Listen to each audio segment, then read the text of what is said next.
مباني سكنية. الآن يتم استهداف البرج فلسطين. الآن يتم استهداف البرج. الآن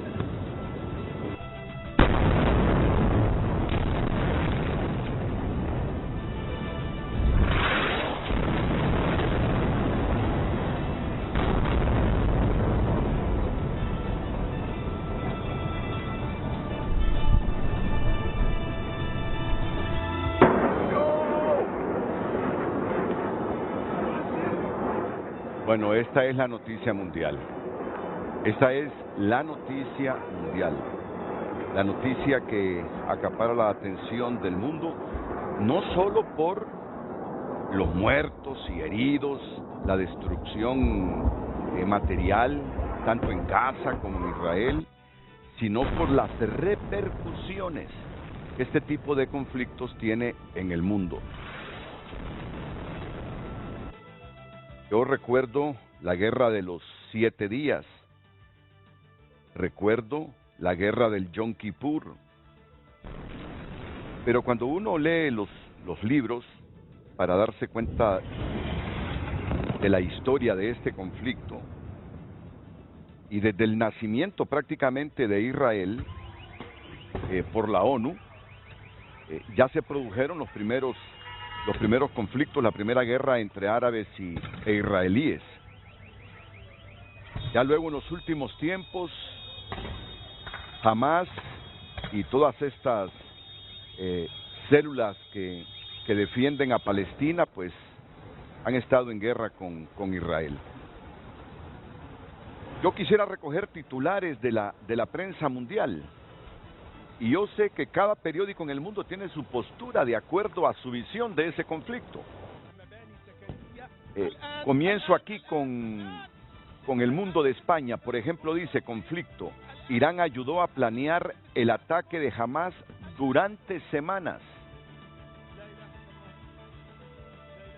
Guerra de Israel-Hamás. Israel impone un asedio completo en Gaza, sin suministro de luz, agua, alimentos y combustible.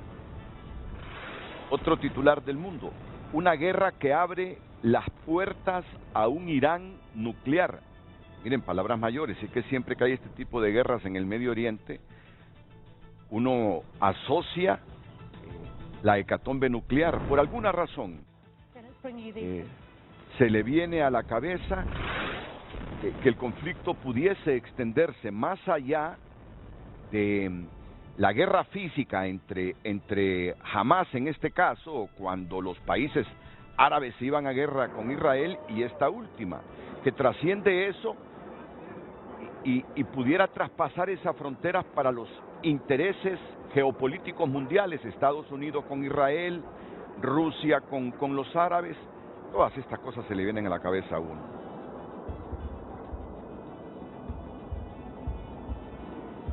Solo permítanme unos segundos.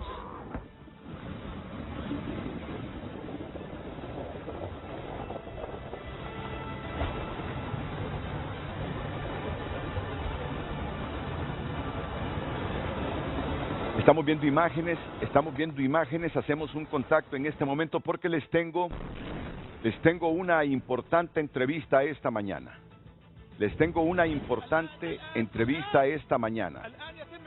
Y es con el canciller de la República, Eduardo Enrique Reina, que ya se los presentaré.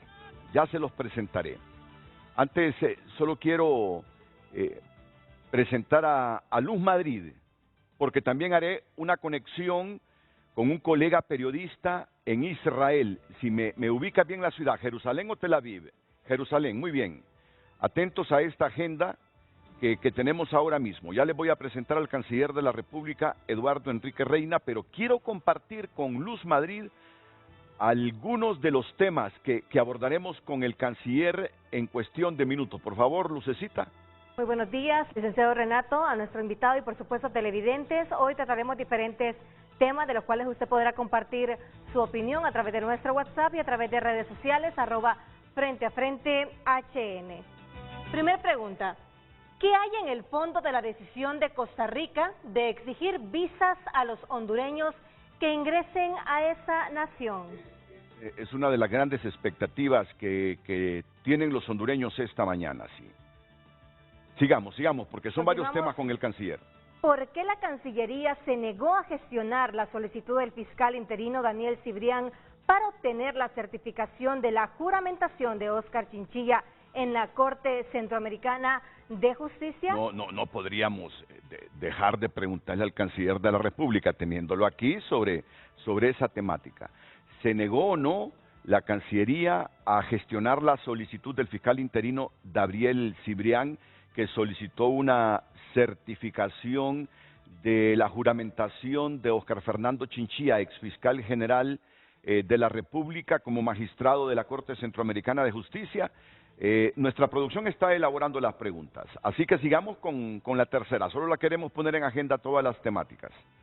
¿Es cierta o no la denuncia de Manuel Zelaya que en menos de 2 años se han producido 7 intentos de golpe de Estado en Honduras? Es decir, lo dijo en una conferencia del Partido de los Trabajadores en México. Eso tiene repercusión mundial y ¿quién mejor que el canciller de la República para manejarnos la versión sobre este asunto que de alguna u otra manera repercute en la imagen de Honduras y hace que mucha gente determine invertir o no, viajar o no al país? Vayamos con las últimas dos, porque hay más temáticas. Claro que sí. ¿Qué posición tiene el gobierno con el aislamiento actual que sufre el presidente del BCE, Dante Mossi? La siguiente pregunta, la repito, ¿qué posición tiene el gobierno con el aislamiento actual que sufre el presidente del BCE, Dante Mossi? Yo sé que esa decisión de nombrar a Dante Mossi fue del BCE, no fue del gobierno de Honduras, pero bueno, es hondureño y de alguna u otra manera Honduras, que forma parte del Banco Centroamericano de Integración Económica, sabe qué es lo que está pasando ahí. Últimamente se dice que le han quitado casi todas las potestades a Dante Mossi y que se las han otorgado al vicepresidente. Ok, dejémoslo ahí porque la producción me está apresurando por la conexión que tengo con el periodista Gabriel Ventasgal desde Jerusalén. Gabriel, a esta altura, imagínate, lejos geográficamente Honduras de Israel y de Gaza, aquí estamos siguiendo ese conflicto como si fuera nuestro propio conflicto por la repercusión mundial que tiene, por los problemas que esta guerra puede generar en la economía, en el precio de los combustibles y además eso que siempre nos asalta a la cabeza cuando hay un conflicto en el Medio Oriente, que otras potencias se puedan meter en la guerra, volviendo más conflictivo ya estas crisis en el Medio Oriente. ¿Cómo está la situación en este momento, Gabriel? Gracias por atender a Frente de Canal 5 de la Corporación Televicentro en Honduras. Ante todo, Renato, creo que eres un poco modesto con respecto a Honduras. Entre otras cosas, les preocupa el Medio Oriente porque Honduras tradicionalmente ha demostrado un amor hacia el pueblo judío muy importante. Entonces yo creo que hay que resaltar eso. Cuando ustedes ven que asesinan judíos, siendo ustedes, muchos de ustedes, muy creyentes, les choca. Entonces no solamente por un tema político, creo que los valores que se manejan en Honduras son dignos de resaltar. Ahora bien, estamos en shock, porque estábamos convencidos durante años que el Estado de Israel era la principal potencia militar o su inteligencia era digna de resaltar. Y lo que ha ocurrido es que un grupo de pandilleros muy armados por Irán y otros rompen la valla de seguridad, atacan a 22 poblaciones que rodean la Franja de Gaza y asesinan indiscriminadamente a civiles, parte de ellos que estaban en una fiesta, en una fiesta de 3.000 personas. Asesinan ahí 270 de los 700 asesinados son de esa fiesta. Y además secuestran y humillan los cuerpos de los muertos de otros aproximadamente 130 civiles que ahora están en manos del Hamas. En este momento la sensación es de shock y también de enojo. Lo que quiere la población de Israel es que el ejército produzca un castigo contundente para amedrentar al Hamas. Y bueno, y según estoy leyendo, lo está preparando Benjamín Netanyahu, la cúpula política israelí con sus fuerzas armadas, Gabriel. Totalmente, porque lo que está ocurriendo es lo siguiente, Renato. Lo que está haciendo es intentando buscar los últimos infiltrados, que aproximadamente fueron 1000. Intentar limpiar los poblados de esos infiltrados, o sea que van depósito por depósito, los bosques, intentan encontrarlos. Y cada tanto vemos que hay enfrentamientos militares. Mientras que eso ocurre, la aviación ataca aproximadamente 500 objetivos de Hamás dentro de la Franja de Gaza. Y Hamás dispara misiles, cohetes contra la población civil israelí en donde vive la mayor cantidad de gente. O sea que eso lo vivimos esporádicamente todo el tiempo que se escuchan alarmas en distintos lugares del país. Y mientras que todo esto sucede, el ejército israelí y sus políticos deciden enrolar 300.000 soldados reservistas para ejecutar una avanzada terrestre, que es lo próximo que va a ocurrir. ¿Qué origina el conflicto de este fin de semana, Gabriel? Una persona que sepa poco del Medio Oriente te va a decir, por ejemplo, que se debe a algo circunstancial o que se trata de la ocupación israelí o todo tipo de explicaciones materialistas. Significa, una persona materialista te va a decir que los conflictos son por tierra, por agua, por petróleo. La verdad es que este conflicto es un conflicto netamente religioso, en donde el Hamás considera que todo cristiano o todo judío no tiene derecho a un Estado propio en tierra santa islámica. Y por lo tanto, como no tiene derecho a un Estado propio, no se puede aceptar a Israel en ninguna frontera. En ninguna frontera. Entonces, la razón fundamental es eso que te acabo de explicar ahora. ¿Cuál fue la excusa inmediata? Bueno, el portavoz del brazo armado del Hamás, Mohammed Def, dijo que esto es una respuesta al abuso que hace Israel de la mezquita del Aqsa. Al abuso que hace Israel de la mezquita en mención.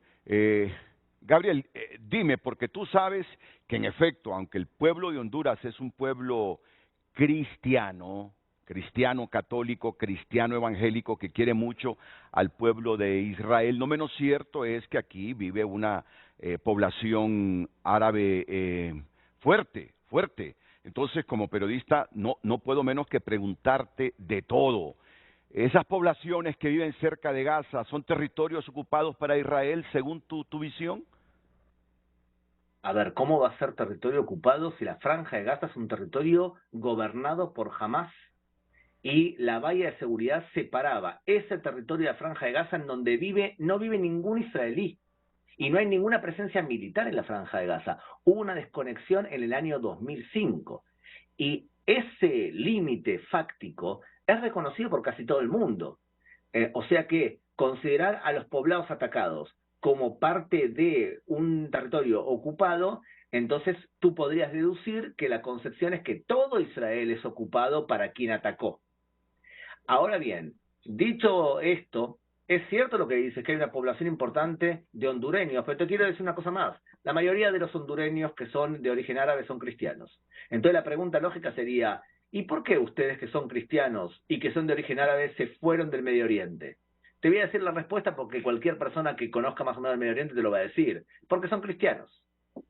Si no fuese que hubiesen sido cristianos, no se irían del Medio Oriente. Te voy a dar varios ejemplos. La ciudad de Belén, donde vienen muchos de tus conciudadanos, tenía el 80% de población cristiana en 1920 y ahora no llegan al 8%. La Franja de Gaza, que tenía 4.000 cristianos, no queda ninguno porque los monaguillos cristianos les disparan en las piernas. Entonces el problema que hay con mucha población árabe cristiana del mundo que no vive acá es que tienen una dualidad. Por un lado son árabes, por otro lado son la minoría cristiana y son perseguidos por los musulmanes. Entonces yo entiendo la dualidad. Lo que pasa es que todavía están de alguna manera convencidos de una ideología que ya terminó, que es el panarabismo. El panarabismo dice que todos los árabes somos hermanos y hay que echar a quien no es árabe. Lo que hoy tenemos en el Medio Oriente no es panarabismo, es panislamismo. Más aún, es pansunismo o panshiismo. Entonces le preguntas, bueno, ¿cuándo vino tu familiar a Honduras? Ah, vino durante la Primera Guerra Mundial buscando un futuro mejor. Y se dedicó a las telas y tenía excelente relación con los judíos. Muy bien, ¿y por qué ahora los cristianos se van del Medio Oriente? Y se van del Medio Oriente porque los persiguen, si no pregúntenle lo que hizo ISIS a todos los cristianos de Irak. Esa dualidad es difícil de convivir para un cristiano del Medio Oriente. Los que están aquí lo entienden perfectamente eso. Por lo tanto, yo entiendo la dualidad que están viviendo en Honduras, pero no es representativa de lo que ocurre acá. En comparación con otros conflictos, con las intifadas, con la guerra de Israel, con el Líbano y toda la repercusión que esto tiene, el conflicto originado este fin de semana, ¿en qué se diferencia y en qué se vuelve más peligroso todavía, Gabriel?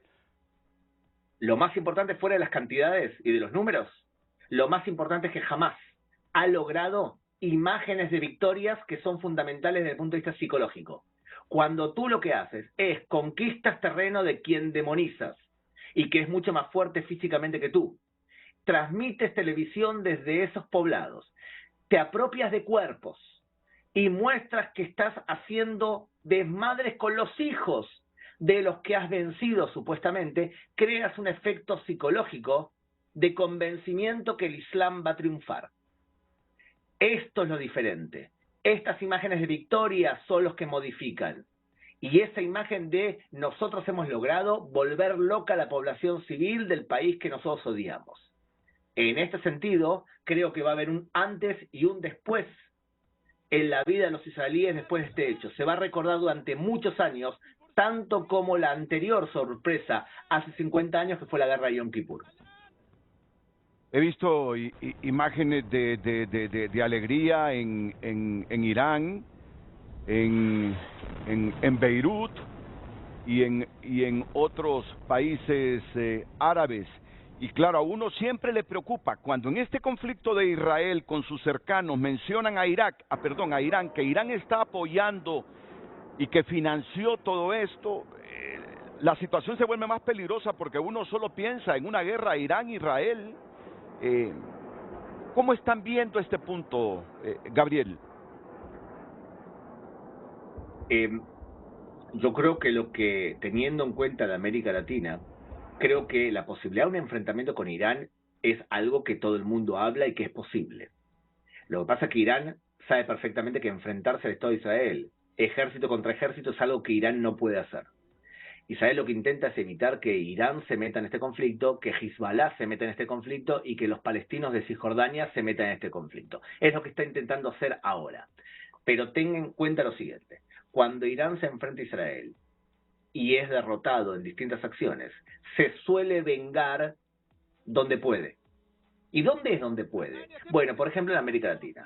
Irán hizo un atentado muy terrible contra la Embajada de Israel en Buenos Aires y luego voló la AMIA y luego voló un avión de Panamá, asesinando a civiles de estos países. Por lo tanto, un enfrentamiento entre Israel e Irán puede provocar efectos en América Latina. Porque te recuerdo que Venezuela ha dado entrada a aproximadamente 10.000 chiitas que deambulan con pasaporte venezolano por nuestro continente, o bien que Hezbollah está lavando aproximadamente $400 millones de réditos de los carteles de la droga. Y por lo tanto la presencia de Irán en América Latina es preocupante no solamente para Israel, debería ser preocupante para cualquier servicio de inteligencia del continente. Solo actualízame los datos del número de fallecidos que ya deja este conflicto, Gabriel, por favor. 700, 3.000 heridos aproximadamente y 130 secuestrados. ¿Y siguen los misiles cayendo? En este momento no, pero yo vivo en una ciudad en donde está ubicada Cúpula de Hierro y por lo tanto se escuchan los misiles salir cuando hay ataques. Bueno, mira, he estado leyendo historias de uno y otro lado. La última historia que acabo de leer en un medio europeo es que el sobrino de un famoso futbolista israelí mató a 3 integrantes de Hamas justamente después de que el futbolista recibió la llamada de que estaban matando a toda la familia. Salió que es un militar que está ahí está destacado en un batallón israelí y mató a tres miembros de Hamas. Yo sé que siempre suelen haber historias de este tipo en los conflictos de uno y otro lado. ¿Te has dado cuenta de esta historia última que he estado viendo destacada en algunos medios? Pero ¿sabes qué, Renato? Y si me permites, voy a terminar yo con esto que voy deambulando entre medios de comunicación amigos como ustedes, ¿verdad? Te voy a contar mi historia personal, breve.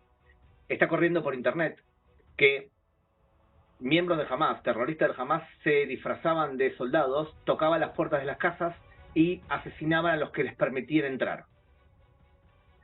Bien, esto ocurrió y provocó el asesinato de muchos civiles. Ayer me levanto a la mañana y veo que en la puerta de mi casa mi hijo dejó un bate de béisbol. Lo que estaba él haciendo es, a su corta edad, decidió que él iba a proteger a su familia en caso de que ocurra lo mismo en mi ciudad. Esto es el resumen de lo que es este conflicto. Personas que quieren vivir en paz y que son atacadas por el hecho simplemente de ser judíos. Bueno, Gabriel, espero que tengamos nuevas conexiones en los próximos días. Muchas gracias. Un abrazo, Renato. Saludos. Saludos. Gabriel Ventasgal, en directo desde Jerusalén.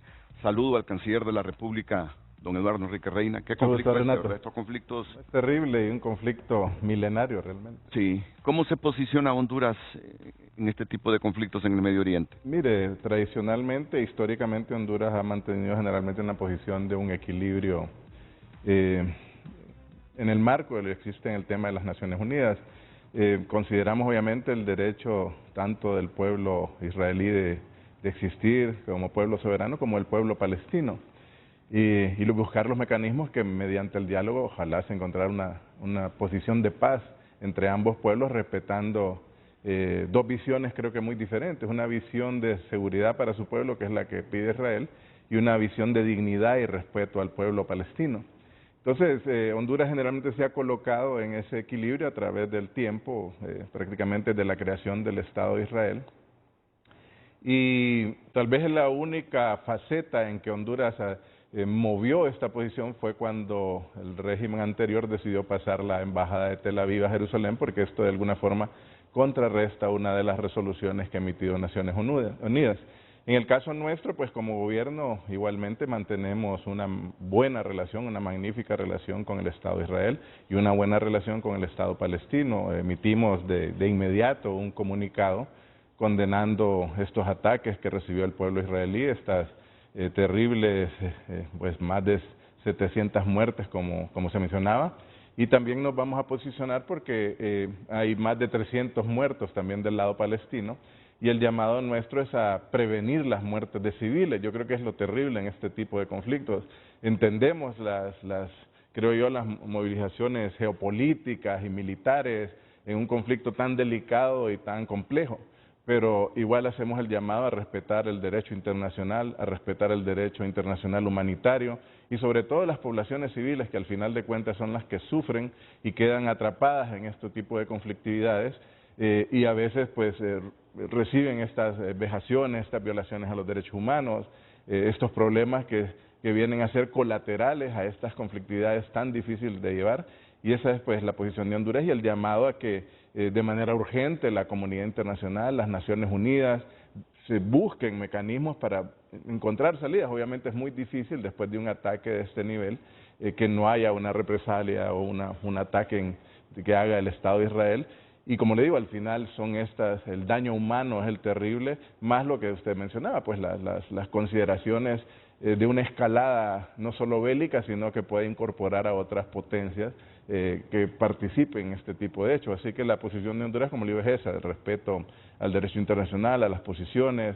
Entendemos, como le digo, dos visiones muy diversas desde que se creó el Estado de Israel, tanto la del pueblo palestino como la del pueblo israelí. Así que es muy difícil. Y usted lo decía, que hay creo que más de 200,000 prácticamente descendientes de palestinos en Honduras, que vinieron en varias etapas, bien lo decía él, es cierto, la mayoría de origen cristiano, y tenemos poblaciones, hay hondureños que viven en Israel, hay hondureños que se han convertido al judaísmo y viven en Israel, y hay descendientes de hondureños palestinos que viven en Palestina, en las zonas de Belén y otras zonas, así que es un tema muy complejo, muy delicado, en que pues nuestra posición es como siempre el llamado a la solución pacífica, al diálogo, aunque sabemos que después de un ataque de este tipo es muy complejo encontrar rutas de solución y sobre todo prevenir las escaladas. Hechos terribles, como digo, los asesinatos de tantas personas. Ahora nos solidarizábamos con México, por ejemplo, hay 2 mexicanos secuestrados dentro de las personas que han sido tomadas como rehenes.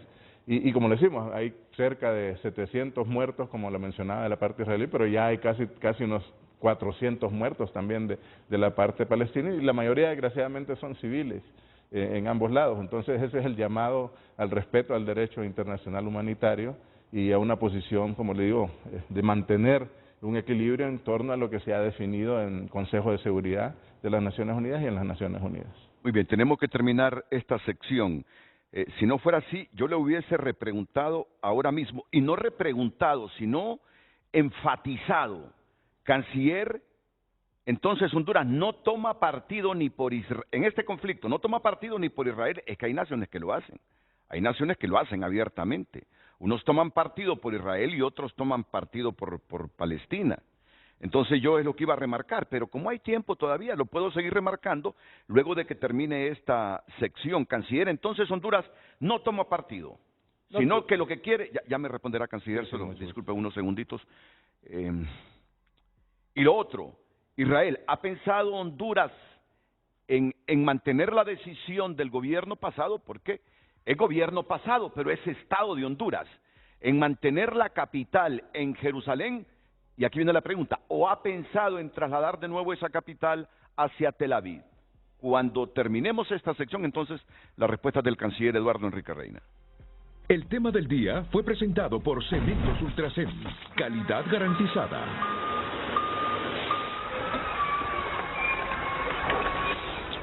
Estamos claros, la posición de Honduras es el respeto al derecho internacional, así como están las cosas hasta esta hora del lunes.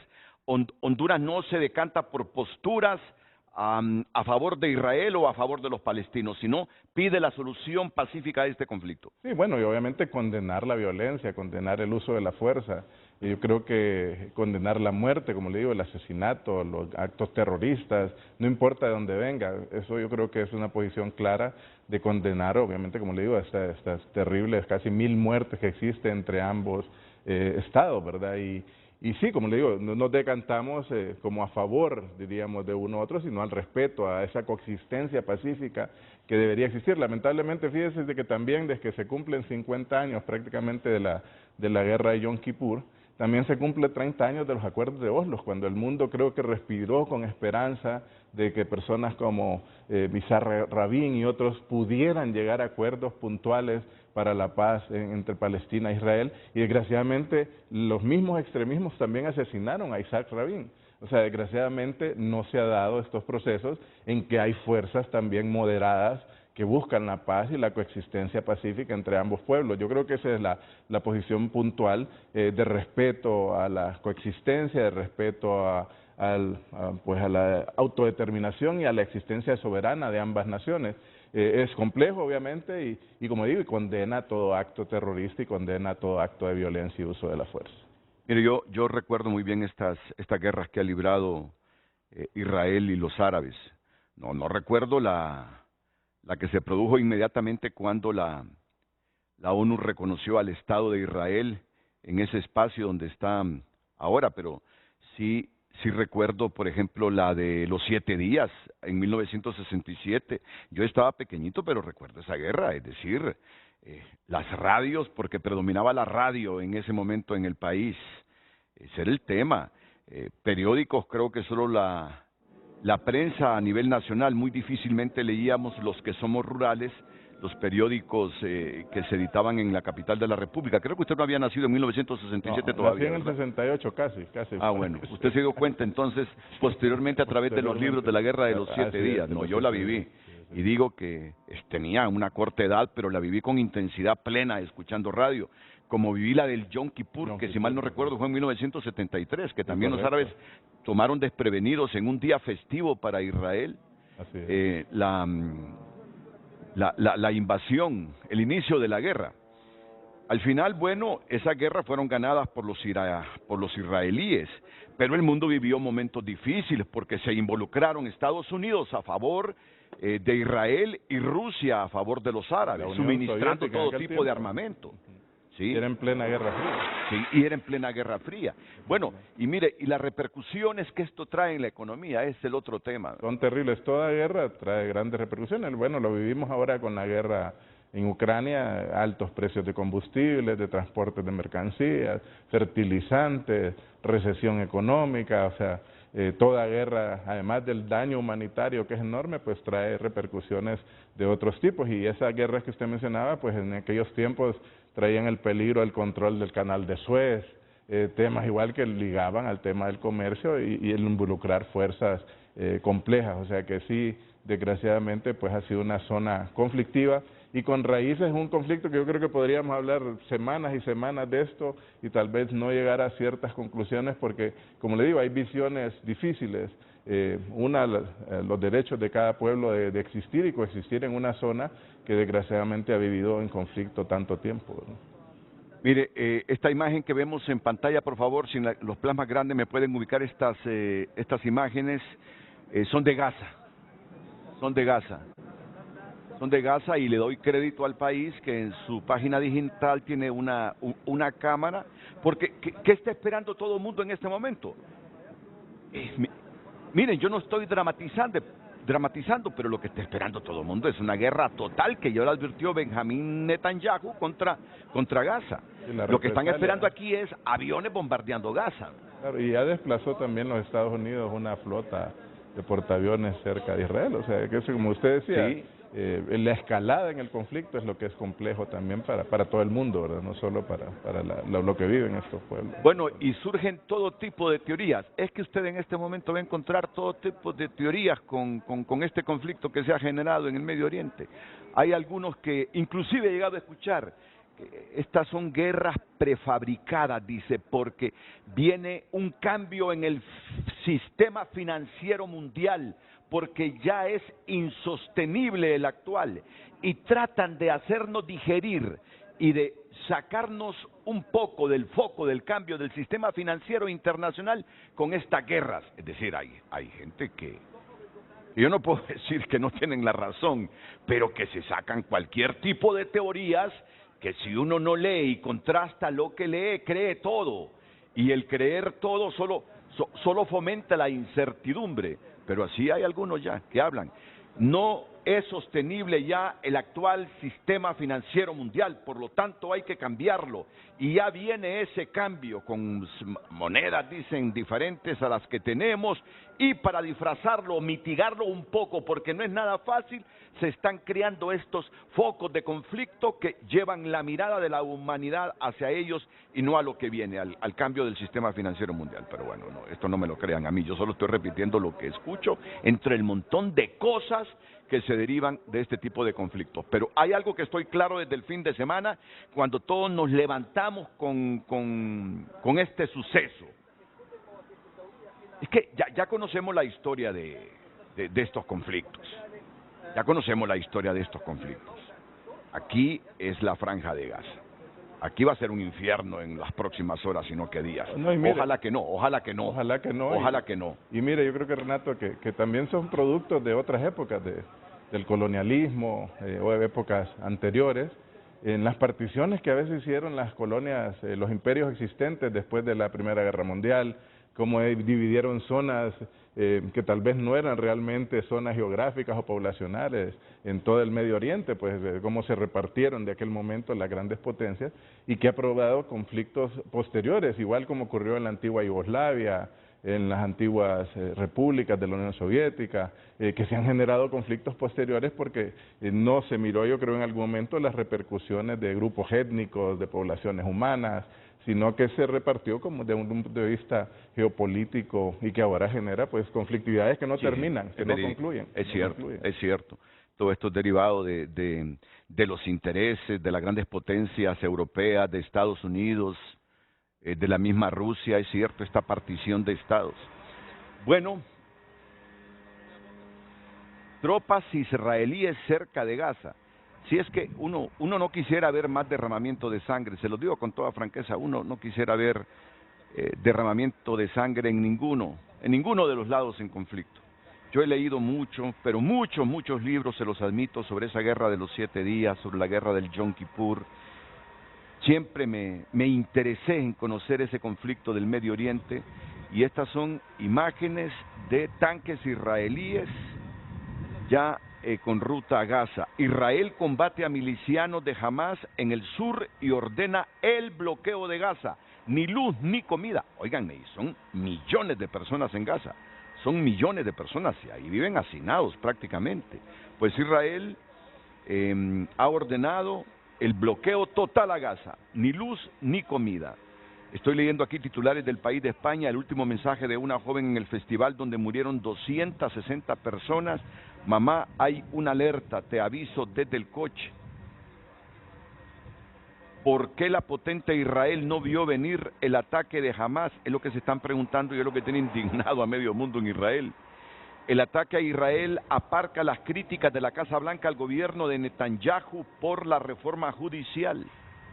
Bueno, ese es otro problema interno que existía. Sí. No voy a mencionar porque es un tema interno de un país con el que tenemos relaciones, pero sí, hay una infinidad, como dice usted, de temas que se ligan y se cruzan. Y bueno, como lo decía, temas igual bueno, creo que era la guerra de los 6 días, cuando la guerra de los 6 días, igual, que la queja era que los sistemas de inteligencia no pudieron conocer que los países árabes de alrededor atacaron. Pero sí, es un problema muy complejo. No, esa fue la del Yom Kippur, porque estaban desprevenidos en un día festivo, correcto. Sí. Y después el tema del que mencionaba el amigo periodista de Israel, la mezquita del Aqsa, también cómo usted relaciona no solo los temas ideológicos, de existencia de estos pueblos, sino también el tema religioso. O sea, la mezquita del Aqsa es la que ocupa la explanada de lo que era el templo de Salomón, y es una zona que es santa para las 3 grandes religiones, para el Islam, para el cristianismo y para el judaísmo, o sea, y cómo de ahí surgen conflictividades muy serias en la administración de estos sitios santos, o sea, porque lo administran generalmente, que yo recuerde, son las comunidades islámicas y digamos los cristianos que quieren asistir a estas comunidades en visita tienen que pedir permiso, los judaicos tienen que pedir permiso, entonces estas conflictividades son muy serias y, como le digo, generan otros tipos de sentimientos muy fuertes porque van ligados también a la religión. Bueno, de hecho,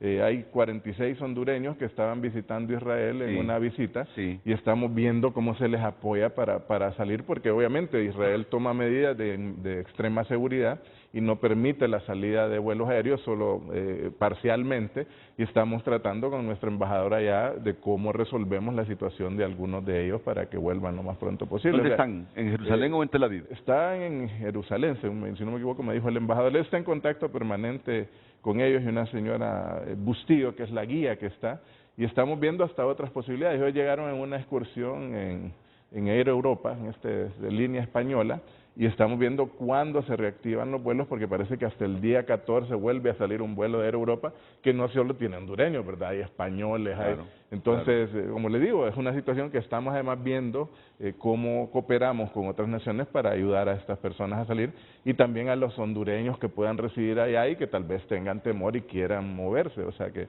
como le digo, siendo naciones, como usted lo decía, a pesar de estar lejos, también tenemos situaciones de nacionales que están allá y que tienen temor. Vi unas declaraciones de uno de los pastores hondureños que andaba en ese grupo y dijo que en su vida había pasado tanto temor como cuando recibieron cerca ahí los ataques de los cohetes de Hamas. O sea, que es una situación muy delicada. Ya se imagina que le sobrevuelen por la cabeza a uno misiles.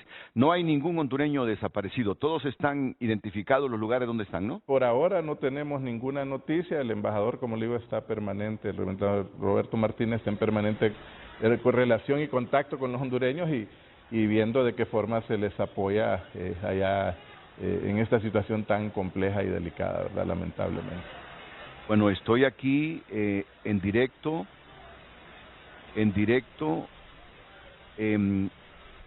identificando algunas ciudades.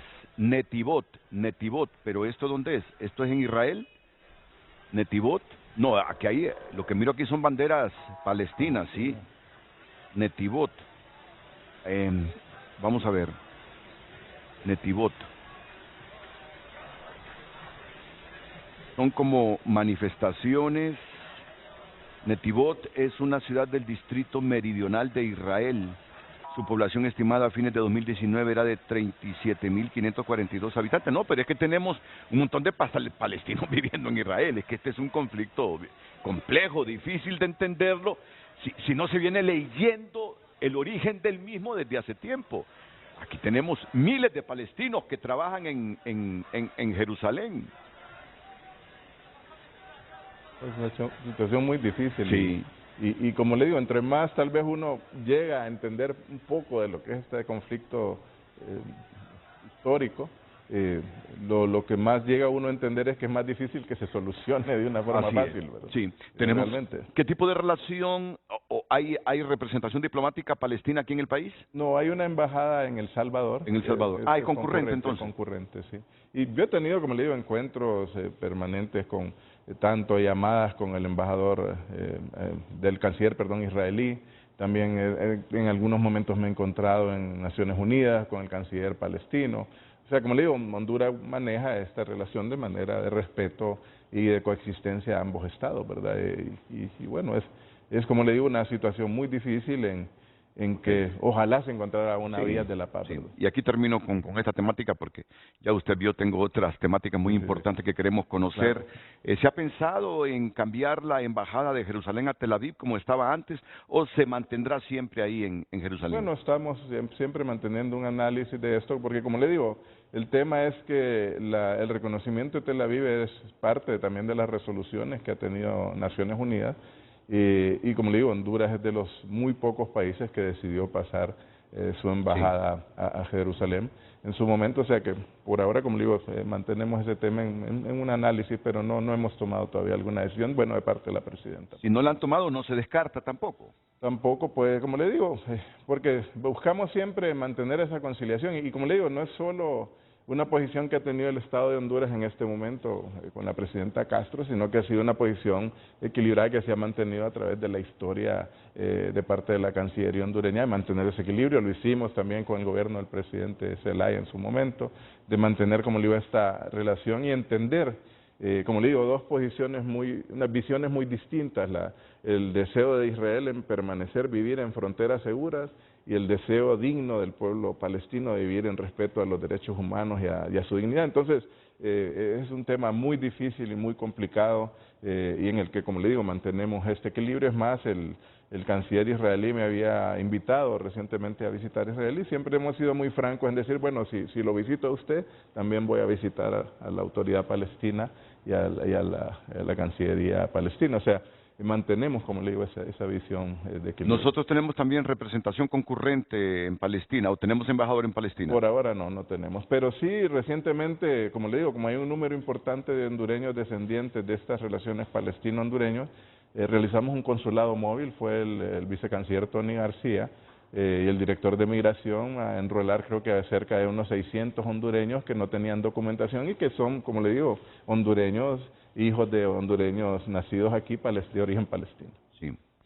Bueno, pues salvo que ocurra un elemento de última hora noticioso, vamos a interrumpir las otras temáticas que hoy le consultaremos al canciller de la República, Eduardo Enrique Reina. Es conflicto gravísimo, muy grave, que mantiene al mundo en atención permanente y nosotros no somos la excepción.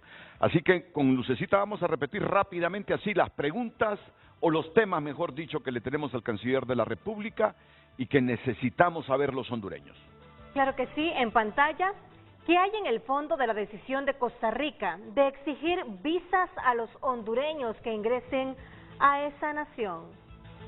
La siguiente, ¿por qué la Cancillería se negó a gestionar la solicitud del fiscal interino Daniel Cibrián para obtener la certificación de la juramentación de Óscar Chinchilla en la Corte Centroamericana de Justicia? ¿Es cierta o no la denuncia de Manuel Zelaya que en menos de 2 años se han producido 7 intentos de golpe de Estado en Honduras? ¿Qué posición tiene el gobierno con el aislamiento actual que sufre el presidente del BCE, Dante Mossi? Y la última pregunta, la visita de parlamentarios hondureños a Moscú es un respaldo del gobierno a Vladimir Putin y la invasión de Rusia a Ucrania. Comparta su opinión a través de nuestro número de WhatsApp 9773-6065 y a través de nuestra cuenta @FrenteAFrente HN.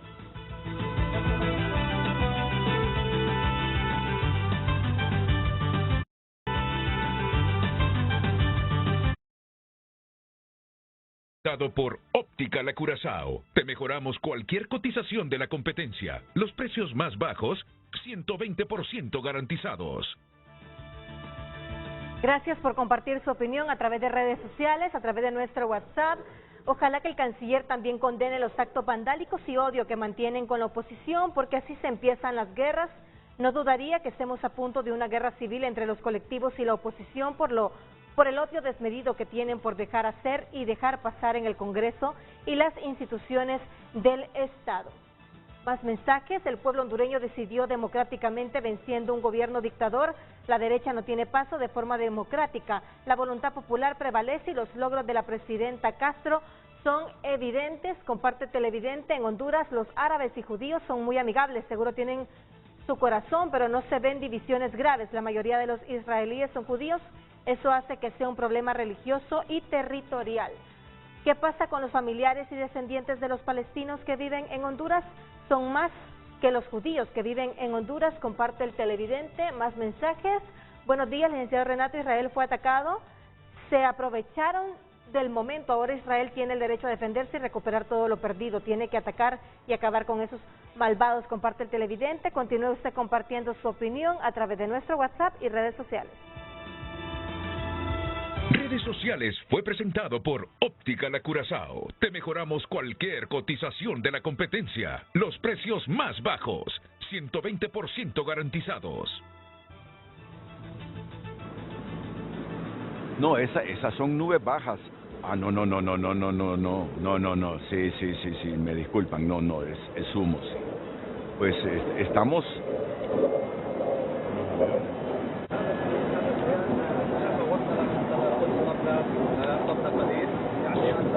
Parecen aeronaves, ¿verdad? Parecen aeronaves. Bueno, este Gaza. Vamos a ver qué hay, cómo evoluciona este conflicto en los próximos minutos y lo estaremos compartiendo aquí en esta mañana de Frente a Frente con el canciller de la República y vamos ya de inmediato con las preguntas con el canciller en el orden que las tenemos establecidas, por favor, producción. La primera temática, en el fondo, ¿por qué Costa Rica toma esta decisión de exigirle visa a los ciudadanos hondureños? Ahí tiene con asteriscos a El Salvador. Todavía ellos pueden entrar sin visa, pero los tiene así como en la mira. ¿No sé a los nicaragüenses? Sí, Nicaragua, Ecuador, Colombia y Honduras son parte de estos países, y Venezuela son parte. Y que se les exige visa. Se les exige visa. ¿A nosotros? ¿Por qué? ¿Por qué razones? Mire, es una posición que nos tomó por sorpresa. De hecho, ha sido interesante este feriado morazánico porque no hemos parado de trabajar. Mire, la presidenta ha estado muy pendiente de estos temas de política exterior, tanto el tema de Israel, el tema de Costa Rica, tema de migración, una cita pendiente que puede darse con México, que ha convocado. Mañana tenemos Consejo de Ministros de Centroamérica para hablar precisamente del tema migración. Así que hemos tenido una semana muy movida. Mire, yo, como le digo, no hubo un aviso previo, ninguna comunicación previa de parte del gobierno de Costa Rica, ni a nuestra embajada, ni a nosotros sobre esta decisión. Yo me comuniqué de inmediato el día que supimos la noticia con el canciller de Costa Rica, con el canciller Alnor Nordre, con que mantenemos una magnífica relación. De hecho, resolvimos un tema de transporte que habían algunas dificultades con él. Gente que estaba en Panamá. Sí. Más que todo antes, con transporte de mercancías. Ah, bueno. Por unas medidas que se habían venido aplicando después del COVID y que no permitía que los costarricenses regresaran con carga, porque son medidas que tomaron la mayoría de países y las resolvimos. Realmente, a puro diálogo se resolvió rápidamente esto. Y también con relaciones ahí con la Dirección de Transporte y todo. Así que cuando supimos la noticia, que era intempestiva, como le digo, que prácticamente se solicitaba en las 24 horas siguientes visa consular a los hondureños y hondureñas, para ingresar a Costa Rica. Hablamos con él, él mismo me confesó que la decisión le tomó con alguna sorpresa, porque fue una decisión tomada de parte del Ministerio de Seguridad y la Dirección de Migración de Costa Rica, o sea que no pasó por la Cancillería costarricense. En esta conversación inicial logramos pues por lo menos una suspensión de la medida por 72 horas, por lo que usted señalaba, Sí. había cerca de unos 60 hondureños varados en la frontera Panamá-Costa Rica, porque es gente que regularmente viaja a traer mercaderías y pasa por Costa Lograron Rica. entrar. Sí, Lograron entrar sí. a Costa Rica, los que estaban en Panamá. Sí. El problema es que llegaron a una hora a la frontera de Costa Rica con Nicaragua que ya no pudieron salir, tuvieron que dormir. Pero como le digo, nos Sí. extendieron 72 horas, Sí. porque se cumple prácticamente hoy. Hemos permanecido en contacto permanente con el canciller de Costa Rica. De casualidad, bueno, él iba viajando a Roma. Ayer, en cuanto aterrizó, hablamos. Hemos estado tratando de entender cuál es el origen de esta decisión. Costa Rica nos ha manifestado un tema que es complejo, es un tema ligado a la seguridad, más que a la migración, porque yo le decía al canciller, mira, si realmente los números de hondureños que viajan a Costa Rica son pocos y realmente viajan por una relación comercial. Es más, Honduras tiene una buena relación comercial con Costa Rica, es como nuestro 11º socio comercial, y dentro de los países centroamericanos, Honduras le exporta a Costa Rica unos 150 millones de dólares en varios productos, entre ellos hierro, empaques, café, y Costa Rica nos exporta a nosotros más de 600 millones de dólares. Somos deficitarios en esa relación. O sea que la relación comercial más bien le conviene más a Costa Rica de alguna forma que a nosotros. Así que la imposición de una visa para nosotros nos parece, lejos de una óptica, un retroceso, ¿verdad? Un trámite engorroso que va a provocar que hondureños que viajan normalmente, como le digo, para temas comerciales o de estudios, tengan que pedir visa, y es como un retroceso a las prácticas centroamericanas que tenemos. Y como le digo, el tema que me dice el canciller es una decisión máxima del Ministerio de Seguridad, y aquí es cuando a veces, como le digo, nos retrotraemos a problemas que ha venido viviendo el país en los últimos años. Nos comenta él que se ha incrementado de alguna forma la participación de algunos grupos criminales, supuestamente, en Limón, en Costa Rica, y la llegada de algunos sicarios hondureños. Entonces, nos dicen que por eso el Ministerio de Seguridad ha decidido tomar estas decisiones. Como le digo, seguimos conversando con ellos para ver si hay una posibilidad de que eliminen esta visa consular, porque yo he hablado muy claramente con el canciller, bueno, cooperemos, le digo, si la decisión es un problema de seguridad, pues cooperemos, intercambiemos información, intercambiemos inteligencia, hablemos con los ministerios de seguridad, con el Ministerio de Defensa de Honduras, y si hay preocupaciones, que las hablemos. Seguimos conversando, vamos a ver qué logramos. En todo caso, pues igual la decisión de la presidenta es, si Costa Rica persiste en esta decisión de imponer visa consular, pues nosotros aplicaremos una medida recíproca de imponer una visa consular. Como le digo, lo reiteramos, buscamos el diálogo, creemos que entre países hermanos centroamericanos, y dicho sea de paso, con Costa Rica hemos tenido siempre una muy buena relación. Creo que esto más bien sería un retroceso. Obviamente, ¿qué provocará? Es un tema de tiempos más que todo. La gente va a ir a solicitar su visa, le tomará su tiempo ir al consulado de Costa Rica y que se la den. Entendemos también que si usted tiene visa americana, no necesitará hacer este procedimiento. Lo mismo pasa con México, ¿no? Correcto.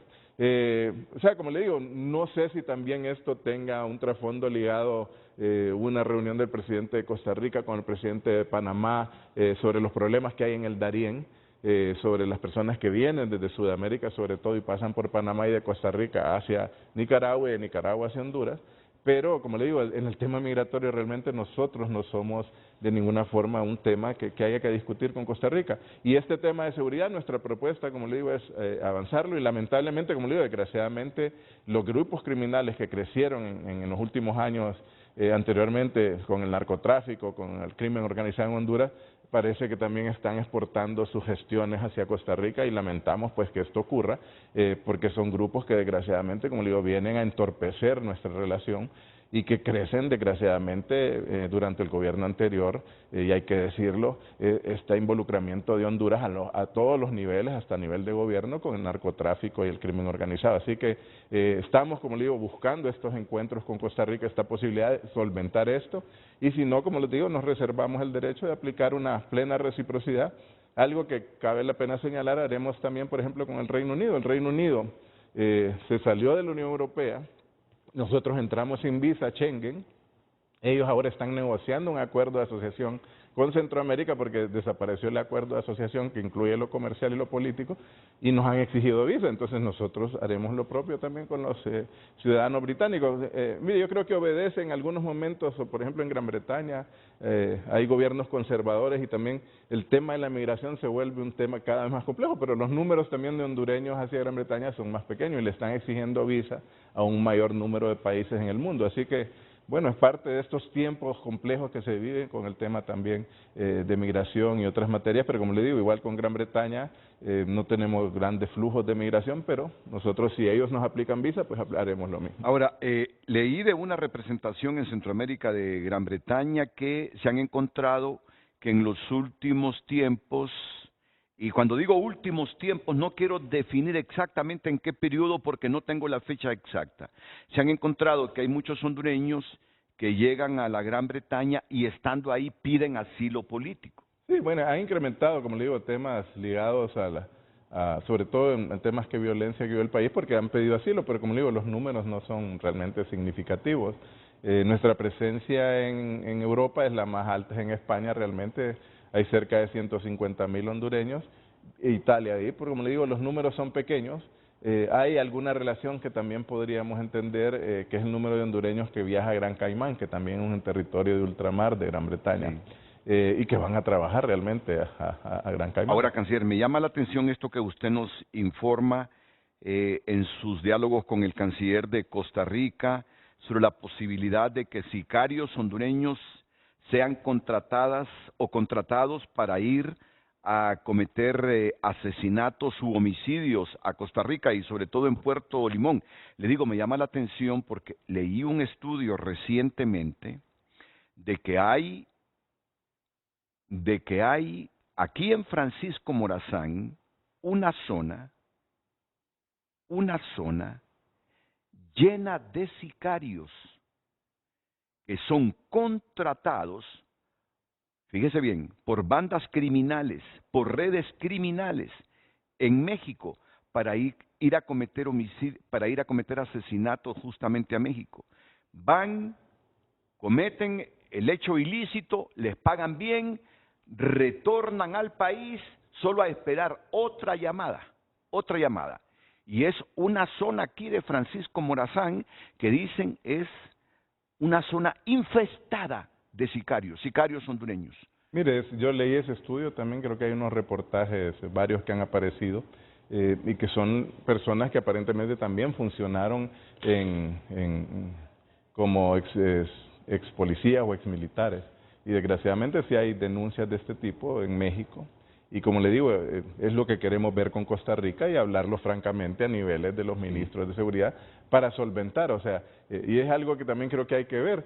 Los criminales no necesitan visa, ellos se muestran claro, por rutas ilegales, o sea que creo que hay que ver el tema con el pragmatismo necesario, sin necesidad de afectar al mayor número de hondureños que realmente viajan de manera normal haciendo negocios o haciendo otro tipo de cuestiones. Y como le digo, abiertos a este diálogo de parte de la presidenta Castro, esa es la instrucción que tenemos, y si no, como le digo, reitero, si al final Costa Rica persiste en esta decisión, pues tomaremos nosotros también la medida recíproca de aplicar visa consular, lo que como le digo, viene de alguna forma a entorpecer también la integración, que yo creo que no debería afectarse, más bien deberíamos trabajar más juntos en estas áreas.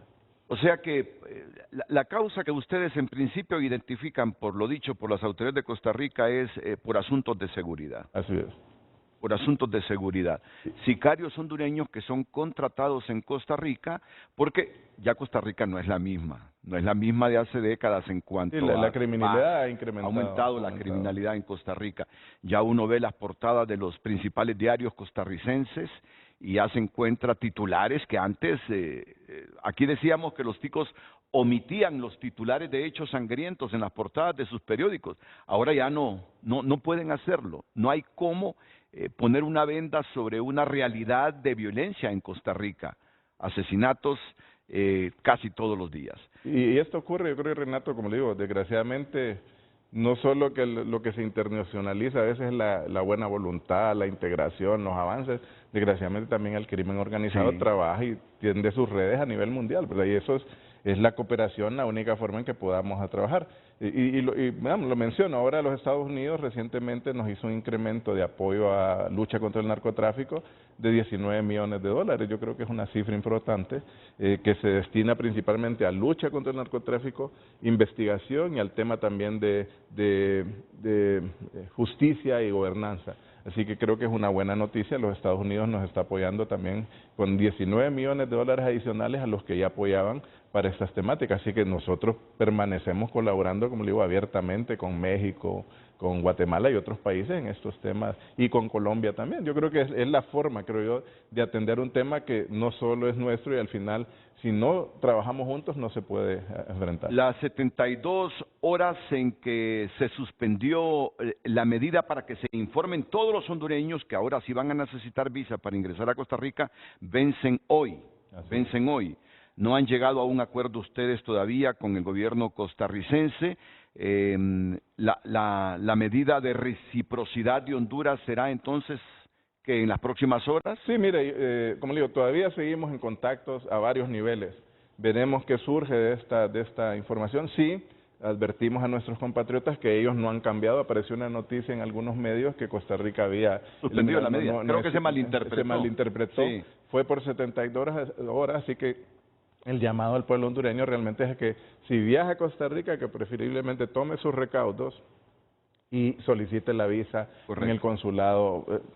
Entiendo que hay un horario en San Pedro Sula y otro aquí en Tegucigalpa, previo a hacer sus viajes, sí, para evitarse problemas, pero lamentablemente es una decisión del gobierno costarricense. Y como le digo, si esto persiste, pues ya con el director de Migración y la presidenta tenemos instrucciones de aplicar una medida recíproca.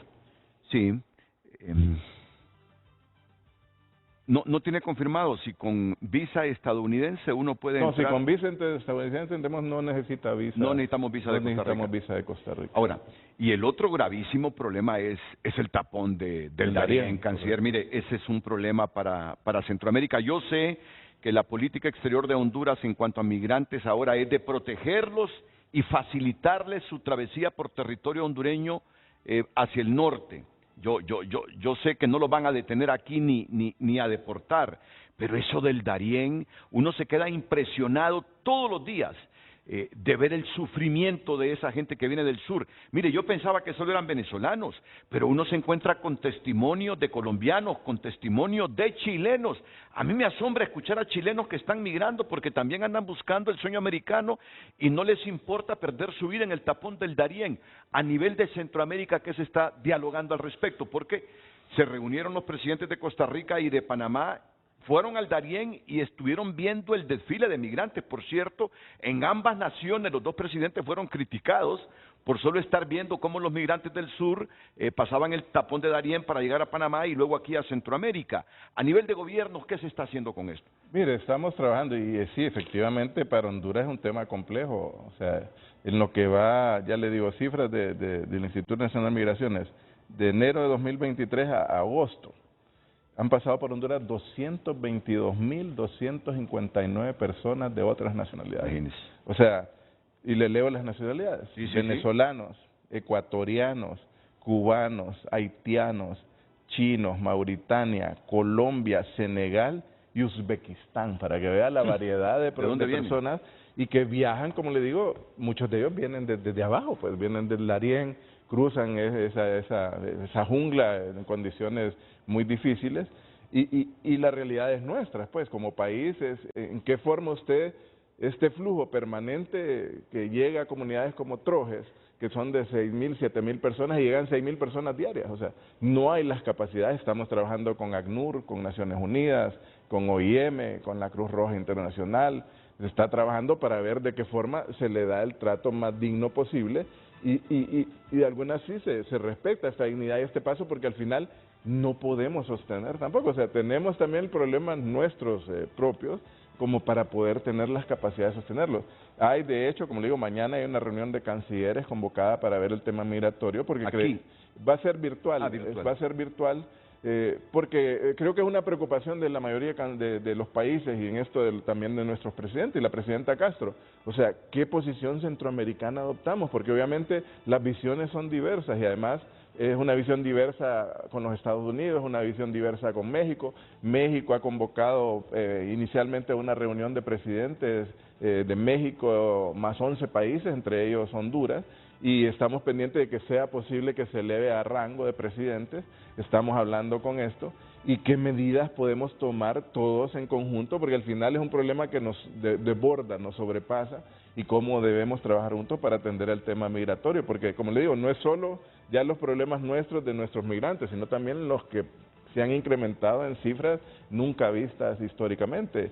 Hemos visto también que hay un acuerdo aparente entre Estados Unidos y Venezuela para deportar a algunos venezolanos que no caen en las fechas que hay TPS.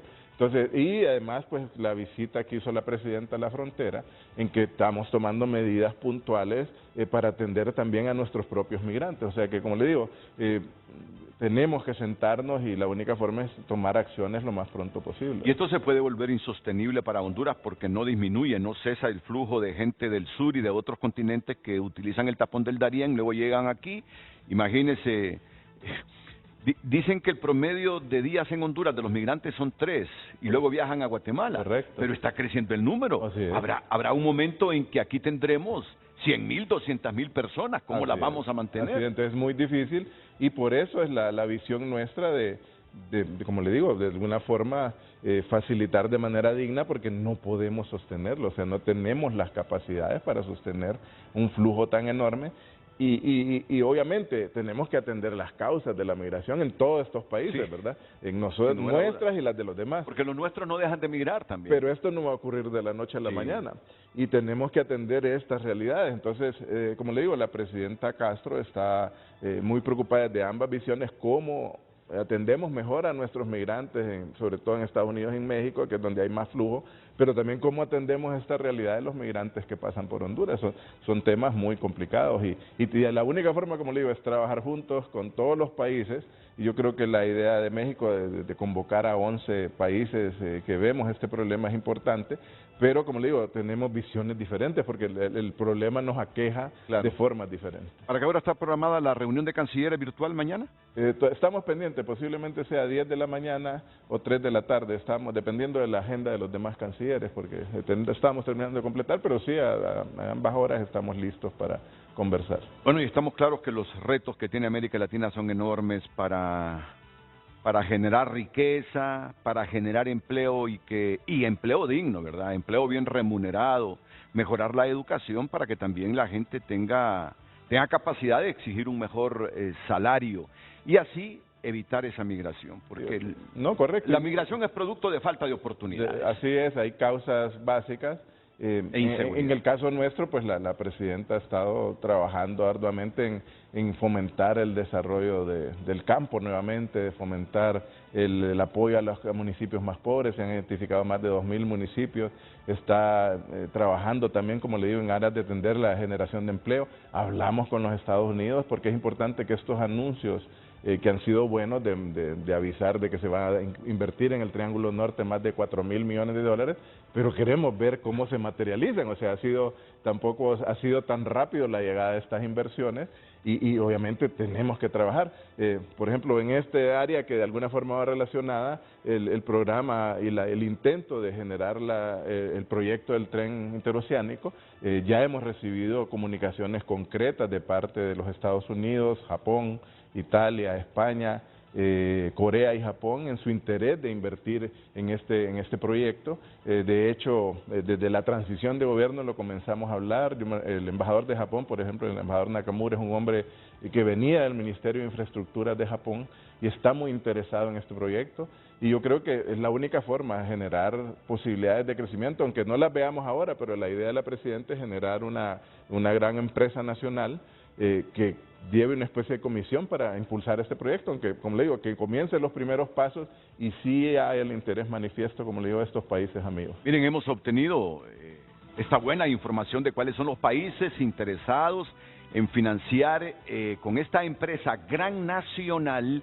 el proyecto del tren interoceánico. Estados Unidos, Japón, Corea del Sur, España, Italia. Sí, y bueno, y también hay interés de China, otros países que nos han manifestado interés, porque obviamente el flujo de comercio es tan grande que ya el canal de Panamá se queda pequeño, o sea, y los problemas de transporte de mercancías son enormes y Honduras puede ser una buena alternativa, tenemos condiciones muy puntuales y que no solo beneficiaría en Honduras, al final beneficiaría a Centroamérica. Y no solo se quedó corto el canal, canciller, sino que están teniendo problemas con el agua. Sí, hay también, sequía, mire usted, claro, hay mire sequía. usted. Bueno, vamos a ir a la pausa comercial, pero el canciller continúa aquí en Frente a Frente en el orden de las preguntas que hemos formulado. Luz Madrid, por favor, vamos con la siguiente que responderá el canciller después de la pausa. Así es, ahí tenemos en pantalla la pregunta: ¿por qué la Cancillería se negó a gestionar la solicitud del fiscal interino Daniel Cibrián para obtener la certificación de la juramentación de Óscar Chinchilla en la Corte Centroamericana de Justicia?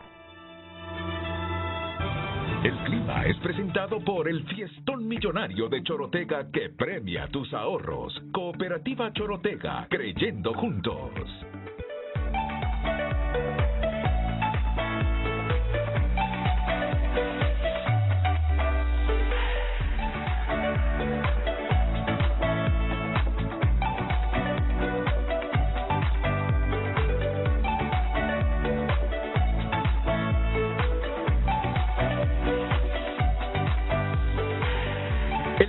Fue presentado por el... Gracias, damos lectura a sus mensajes compartidos a través de nuestra cuenta @FrenteAFrenteHN en X. Vladimir Rodríguez: a los ticos, más que aplicarle medidas recíprocas, sería mejor analizar la posibilidad de aplicar tasas arancelarias a los productos que exportan a nuestro país. Nirvana Pinto: Xiomara Castro ha recuperado la dignidad de la presidencia de la República de Honduras. Ahora somos tomados en cuenta a nivel internacional debido a su gran compromiso por fortalecer lazos que nos van a beneficiar a todos, no a los golpes de Estado. Buenos días, el territorio invadió Buenos días, el terrorismo invadió Israel y él tiene derecho a la legítima defensa. Estos grupos radicales sanguinarios son amenaza para todos los países. Paola Espinal comparte: buen día, por principio de reciprocidad, Honduras debe exigir visa a los ticos.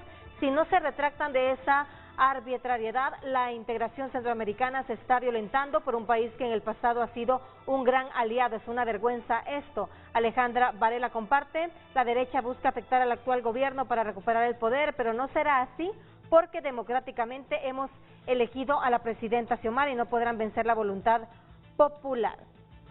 Gracias, continúe compartiendo su opinión a través de redes sociales. Redes sociales fue presentado por Óptica La Curazao. Te mejoramos cualquier cotización de la competencia. Los precios más bajos, 120% garantizados. Aquí me están recordando que le haga la pregunta al canciller que siempre le he hecho cuando ha venido al programa: ¿por qué no se ratifica ese tratado del Bicentenario con Nicaragua, que hace que Nicaragua reconozca que tiene frontera con Honduras en el Golfo de Fonseca? Pero ya vamos a responder, ya le voy a hacer directamente la pregunta al canciller. A mí me asombra, francamente que a mí me asombra, se lo digo con toda franqueza, a mí me asombra que el Congreso no haya ratificado este tratado. Es que me asombra. No entiendo cómo algo que nos beneficia no lo ha hecho el Congreso de Honduras. No salgo de mi sorpresa permanente. Pero bien, continuemos con el orden de las preguntas, por favor. La que tenemos pendiente es Lucecita Madrid. Creo que sí, damos lectura. ¿Es cierta o no la denuncia? La segunda. No, es esta la que viene. ¿Por qué la Cancillería se negó a gestionar la solicitud del fiscal interino Daniel Cibrián para obtener la certificación de la juramentación de Óscar Chinchilla en la Corte Centroamericana de Justicia? Bien, canciller. Sí, mire, recibimos efectivamente esta comunicación de parte del Ministerio Público y obviamente nosotros le hacemos un análisis legal a toda comunicación recibida o que se pretenda enviar. En este caso, pues, la opinión legal tanto de los servicios legales de Cancillería como los que hicimos en consulta con la Presidencia de la República, pues la Constitución en su artículo 242 es bastante clara qué autoridades pueden permanecer en su puesto cuando no se han elegido sus sustitutos.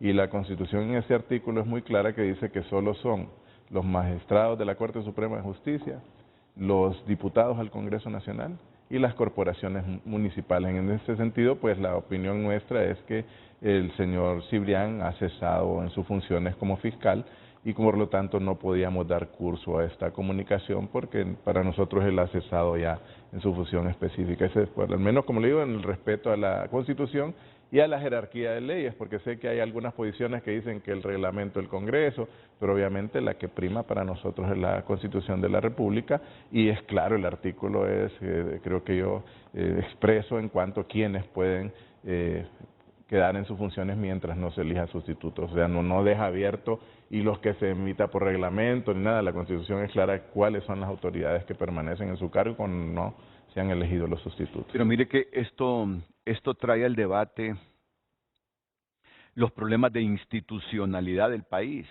porque ya la Corte Suprema de Justicia se pronunció sobre ese artículo 80 de la Ley Orgánica del Poder Legislativo, que establece lo que ya todos sabemos. Entonces, viene el gobierno y me dice, esto dice la Constitución en su artículo tal.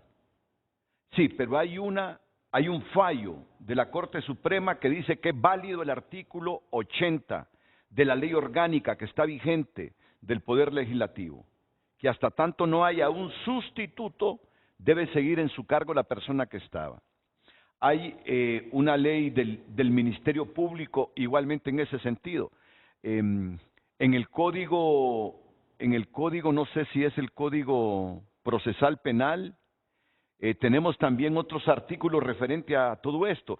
Es decir, una serie de contradicciones que es lo que nos fomentan ese criterio de la débil institucionalidad que tenemos en el país y la que origina tanta contradicción y tantos problemas. Bueno, el problema ha sido que también ha sido trastocado en muchas formas la legislación y las normas, pues hasta la misma Constitución en el pasado. Así que, como le digo, si hubiera una opinión de la Corte sobre este tema, pues con mucho gusto nosotros cumplimos lo que nos exija en cuanto a la decisión actual de nuestra visión. Como le digo, es una visión del Ejecutivo y como tal, pues esa es la visión que tenemos en cuanto al respeto a la Constitución. Como le digo, las normas jerárquicas están claras, la Constitución no abre espacios y para nosotros esa es la visión que tenemos.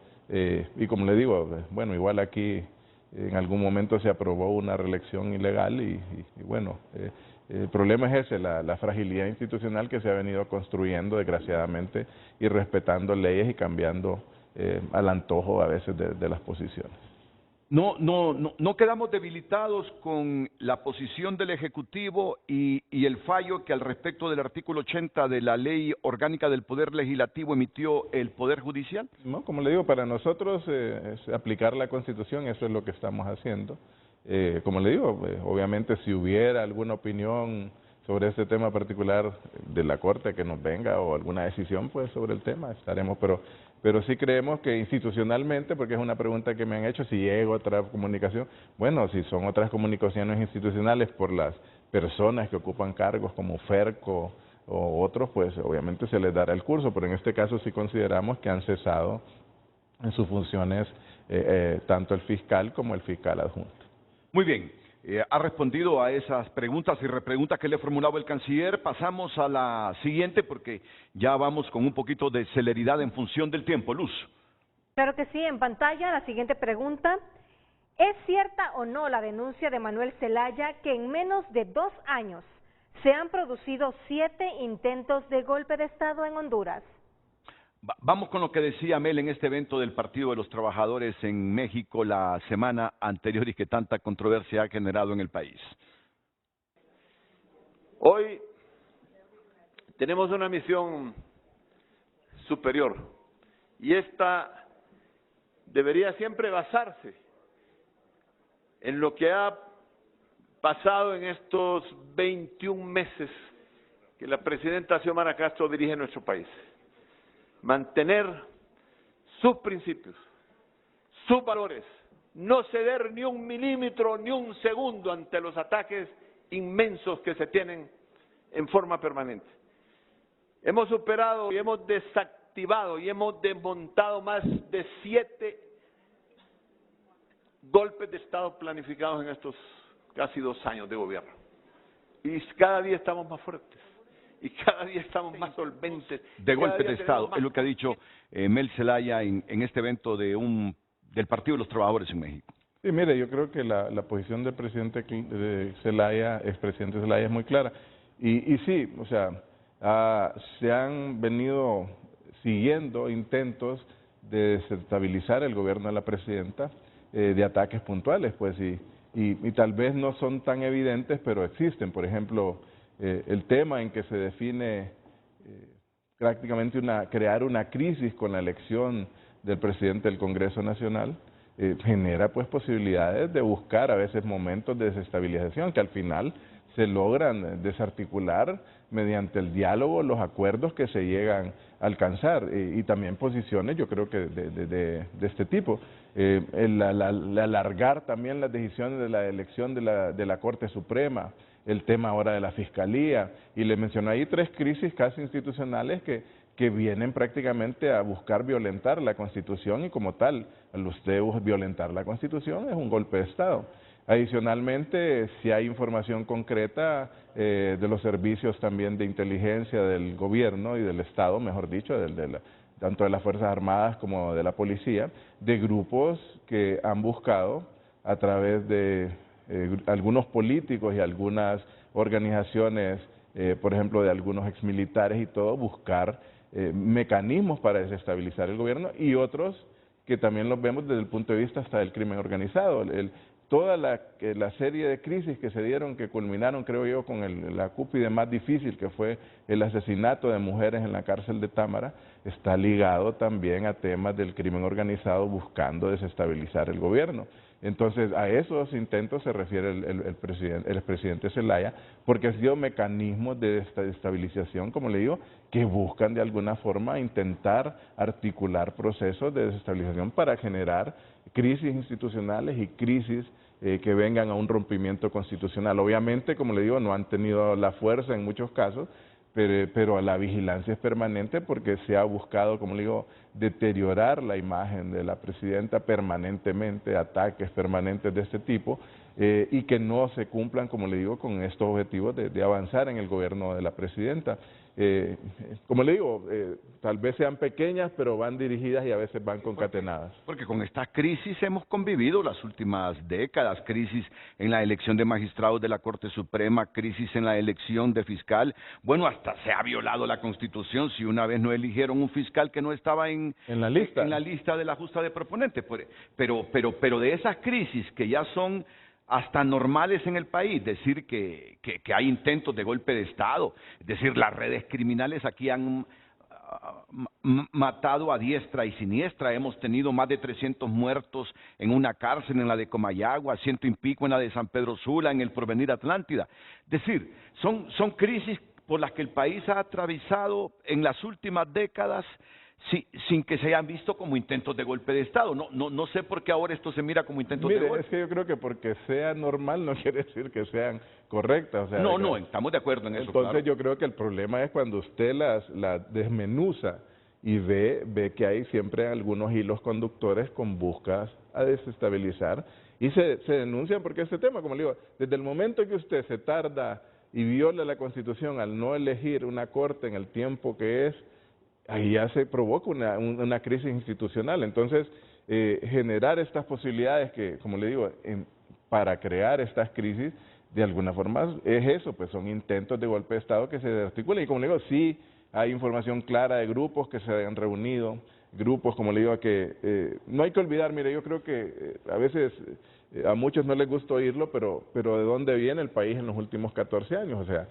se viene de un golpe de Estado que ocurrió, se viene de gobiernos que crecieron, en el caso de Juan Orlando Hernández, con 2 fraudes electorales que han sido acusados por la misma Fiscalía de la Corte Sur de Nueva York. Entonces, esta operativización de la desinstitucionalización del país existe, o sea, existe y está vigente.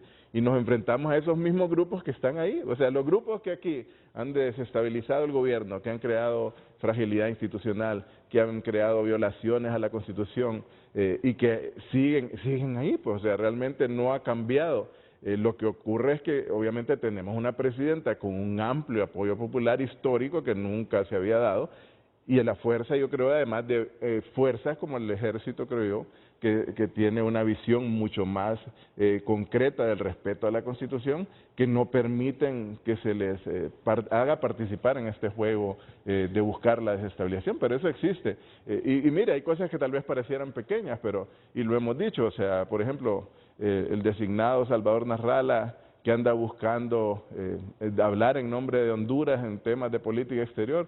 O sea, yo no desconozco ni desconocemos como Cancillería que él es un designado que fue electo por el pueblo, eso no se desconoce, pero la Constitución es clara en su artículo 245, numeral 12, si no me equivoco, o sea, la política exterior la rige la Presidencia de la República, y él a veces ataca a la CELAC, ataca a países con los que Honduras guarda relaciones, hace visitas a congresistas en Estados Unidos para poner en mal al gobierno, y que es un designado de la presidencia que debería responder a lo que la presidenta le dijo. Entonces, como le digo, hay gente que busca desestabilizar, él lo dice claramente, ataca que es un gobierno de narcotráfico, ataca con cosas muy concretas, como le digo, no quiere decir que busquen mecanismos de desestabilizar el gobierno, y ante tal se dicen, como le digo, que aparente ser normal no quiere decir que no existe.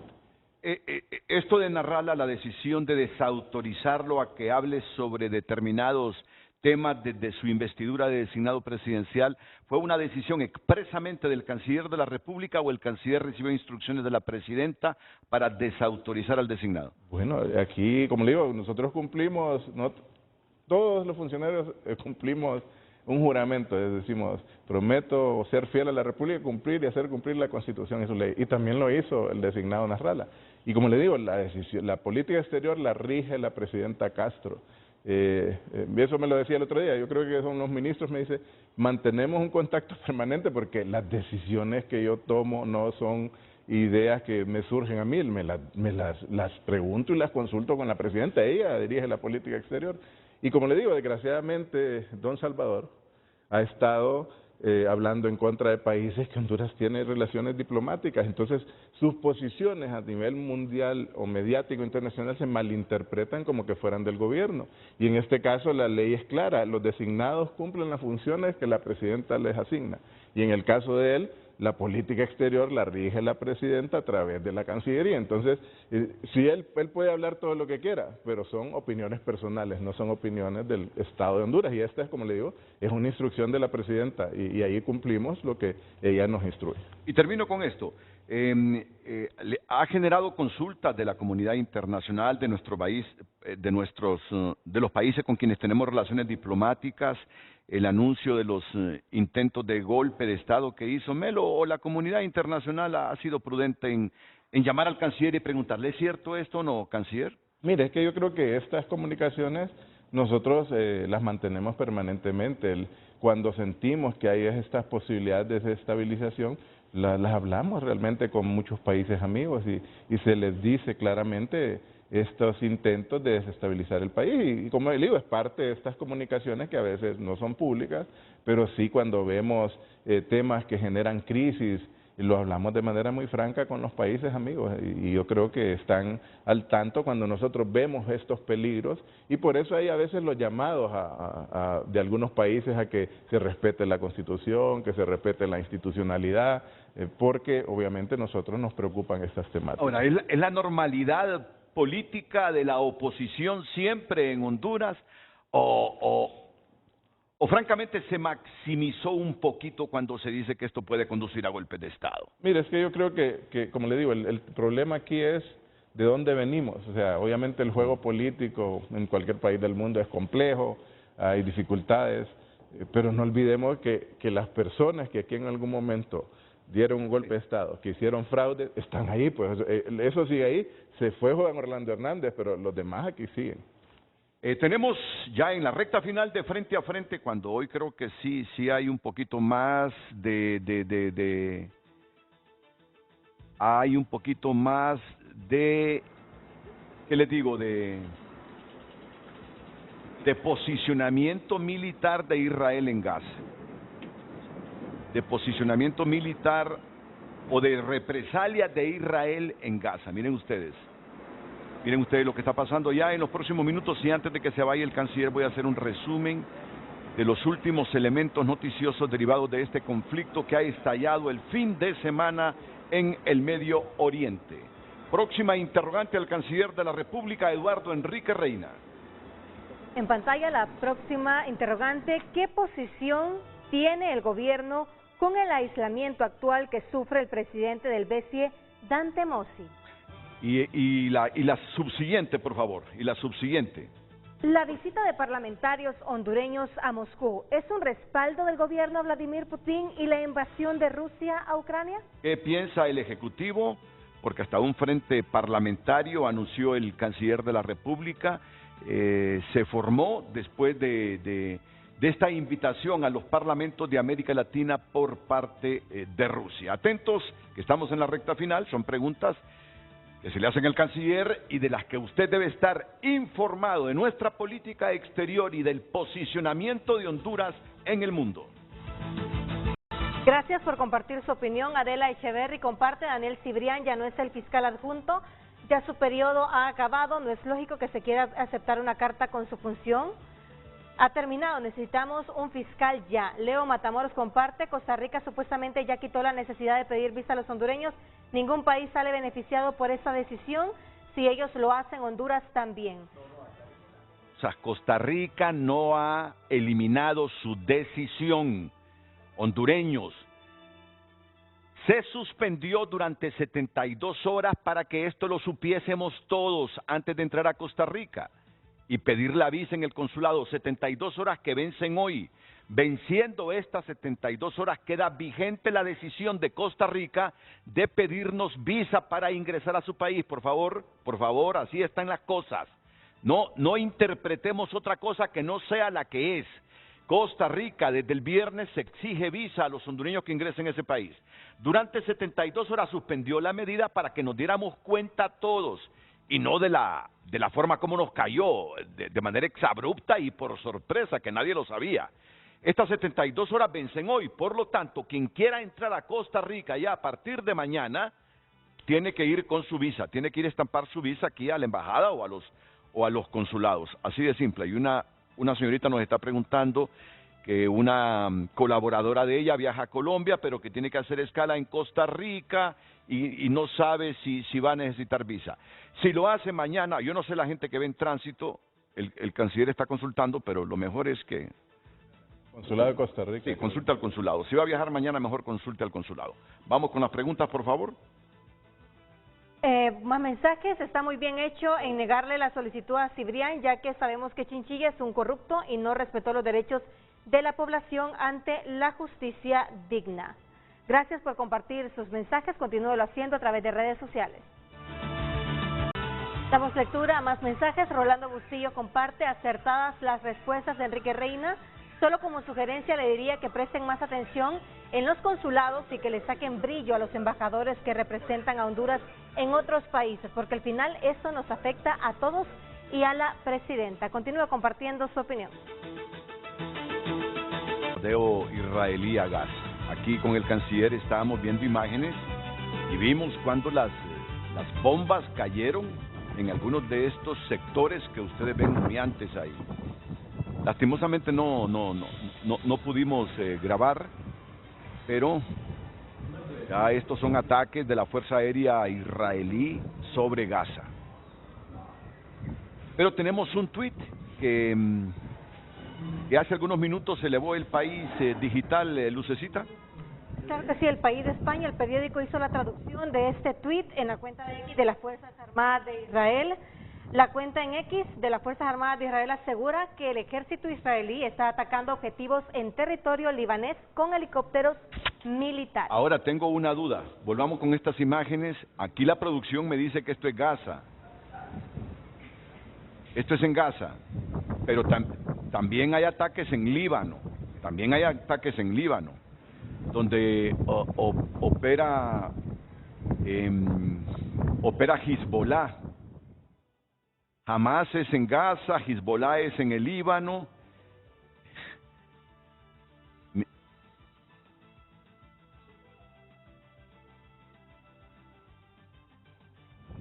Gaza, muy bien, no, lo tenemos confirmado, Gaza, aunque ya hay operativos también y ataques a puntos específicos en Líbano de parte de los israelíes. A propósito, mientras mantenemos estas imágenes, tenemos información de última hora para los familiares de todos los hondureños que se encontraban en Israel mientras estallaba el conflicto. El canciller ha recibido información oficial en este momento de los hondureños que se encontraban en Israel. ¿Canciller? Sí, muchas gracias, Renato. Sí, efectivamente, el señor Ricardo Martínez, que está a cargo del tema de aeroportuarios con Honduras, ha estado en contacto con la gente de Air Europa por este grupo de 46 hondureños que se encontraban en una excursión y habían quedado varados en Israel. Nos acaba de comunicar que por gestiones con Air Europa se sacaron vía terrestre hacia Amán, Jordania, y de ahí se sacarán en un vuelo de Amán a Roma y de Roma a Madrid, después para regreso a Honduras, así que es una buena noticia para los familiares de estos 46 hondureños que estaban allá varados, así que afortunadamente están saliendo pues de esa zona de conflicto y estaremos obviamente pendientes de los demás hondureños que tienen por alguna razón u otra su residencia en Israel. Bueno, tendrán mucho que contar los hondureños cuando retornen a San Pedro Sula. Han sido sacados por tierra a Amán, la capital de Jordania, luego vía aérea trasladados a Italia, de Italia a Madrid y de Madrid en Air Europa para San Pedro Sula. Mire, canciller. Terrible. Mire. Terrible. Mire, ya comenzó el bombardeo sobre Gaza. Complejo. Imagina cuántas personas pudieron haber muerto ahí. ¿Cuántos civiles? Que ese es el problema, sí, como digo, desgraciadamente posiblemente uno entiende el tema de la posible legítima defensa de los países, pero de ahí, como le digo, la población civil es la que al finalmente sufre en cualquiera de las partes que intervengan, ¿no? Y el objetivo del ataque puede ser alguna instalación militar de Hamás, pero el problema es el daño colateral. Claro. O puede ser también el objetivo un dirigente de Hamás, pero hay daño colateral. Así es, y a veces es un edificio completo donde vive el dirigente, desgraciadamente. Sí. Y vimos ahí un edificio cayó, derrumbarse después de que le cayó una bomba. Muy bien. Hay una pregunta pendiente, Lucecita, la última que responderá el canciller de la República. Así es, en pantalla la última pregunta. Damos lectura. La visita de parlamentarios hondureños a Moscú es un respaldo del gobierno de Vladimir Putin y la invasión de Rusia a Ucrania. Miren, yo conozco lo que es la separación de poderes, ¿verdad? Yo conozco lo que es la separación de poderes, pero bueno, lo pregunto así para saber qué piensa el canciller, si es estrictamente una decisión del Poder Legislativo de Honduras, o si Honduras como tal, la política exterior de Honduras es en apoyo a Putin y en apoyo a la invasión de Rusia a Ucrania, o no. ¿Canciller? Sí, gracias, Renato. Mire, nosotros tenemos una relación diplomática con Rusia desde hace 33 años. Recientemente se cumplió estos 33 años de relación. Hubo una invitación de la Duma, que es el parlamento ruso, al legislativo hondureño para un encuentro parlamentario latinoamericano. Ellos acudieron a esta invitación. Entiendo que la mayoría, yo creo que casi todos los gastos son pagados por Rusia. Como le digo, es un encuentro latinoamericano, no solo se invitó a Honduras. En el caso particular del tema Ucrania-Rusia, Honduras ha expresado su posición en Naciones Unidas de manera clara, el respeto a la integridad territorial, el principio de la no agresión a los estados y el llamado a la paz en Ucrania en el conflicto. Eso ha sido muy claro la presidenta, que esta guerra debe acabar por bien de la humanidad y de todos. Ese es un principio. De ahí, como le digo, la relación diplomática continúa con Rusia y de ninguna forma creo que es mezclar una cosa con otra. Las invitaciones parlamentarias se dan a muchos países, a Estados Unidos, a Europa, al Parlamento Europeo, y esa es una decisión pues obviamente que toma el Parlamento hondureño.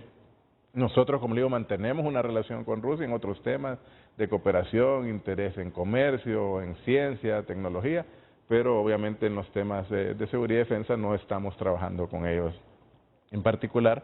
Así que, como le digo, buscamos sacar el mejor beneficio de una relación diplomática. De hecho, y así muy rápidamente, la presidenta Castro tiene un viaje programado a París, ha sido invitada por el presidente Macron para hablar de los avances que tiene Honduras en el tema de merienda escolar, que ha tenido logros muy importantes en estos apenas 20 meses de gobierno, así que, como le digo, la relación la mantenemos abierta con otros países. Y lo otro que no deja de sorprenderme, porque cada vez dejan con menos poder al presidente del BESIE, el hondureño Dante Mossi. Por ejemplo, lo último es que prácticamente todas las facultades que tiene Mossi se las han pasado al vicepresidente, pero no acaba de elegir presidente para sustituir a Mossi el Banco Centroamericano. ¿Qué sabe Honduras? Bueno, ¿Cuál es la posición de Honduras? En esto, obviamente, el señor Mossi venía de su presidencia desde ya un tiempo.